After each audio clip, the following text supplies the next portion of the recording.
My name is Father Charlie Goraieb, and this is going to be part 2 of our presentation on Mary, the Mother of God. We all have a natural instinct to look beyond ourselves when confronted with the challenges of our lives. We need help. And from an infant's first moment on earth, the baby searches the face of his mother. And that's so important. In her book, The Drama of the Gifted Child, by Alice Miller, she says that every child has a need to be noticed, to be affirmed, to be understood, to be taken seriously, respected by his mother. In other words, the mother gazes at the child, and by this loving, affirming gaze and this child in her arms, the mother's face says, "I am glad that you exist." That's the mother's role. She becomes the mirror in which the child can discover himself and discover that he is truly of value. He's a human being that's of infinite value. Now, for some reason, the mother is not interested in their child, or protecting only her fears and her own, projecting only her fears and her own expectations on the child would remain without a mirror and would probably spend the rest of his life looking for some affirmation of who he is. Pope Benedict says that man is that strange creature that needs not just physical birth, but also appreciation if he is to subsist. If an individual is to accept himself, someone must say to him, "It is good that you exist." And this is the role of the mother, the role that every mother plays for their child.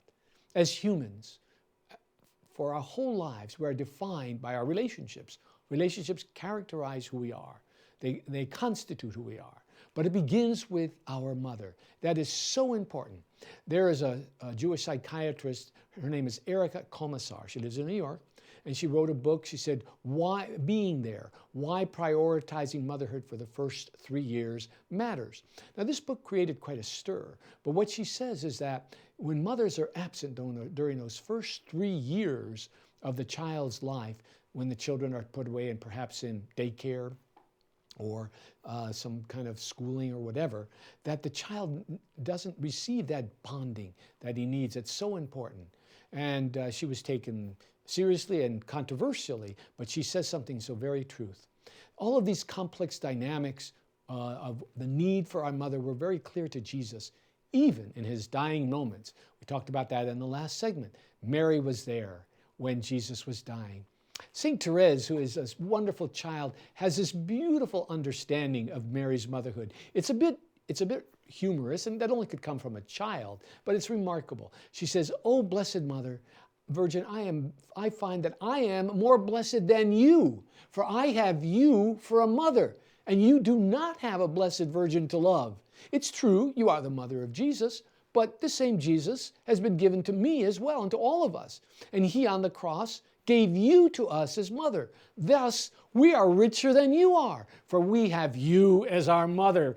It's kind of humorous. I love that. But in that childlike way, what she's describing is this fact that we have a treasure who is our blessed mother. We love her so much.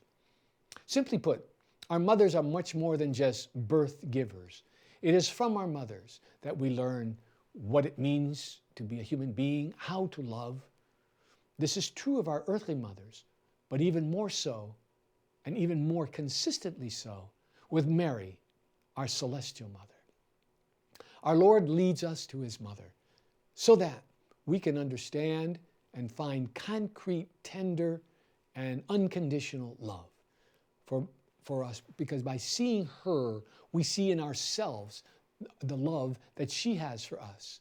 It's this relationship, through this relationship, that we can see Jesus as he really is, both God and man, and who we are in relationship to him.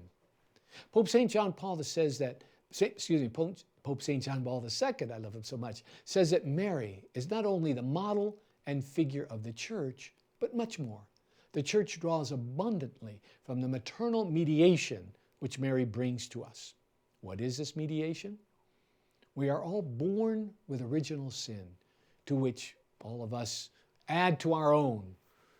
It's by receiving Jesus through Mary, the only human being not affected by original sin, that we can experience forgiveness, we can experience Jesus' tender mercy, we can experience His pure heart. In this way, the whole church experiences her maternal mediation through the Sacred Heart of Jesus, the pure Sacred Heart of Jesus. It is through her mediation that we're able to experience Jesus the same way that she did at the Annunciation.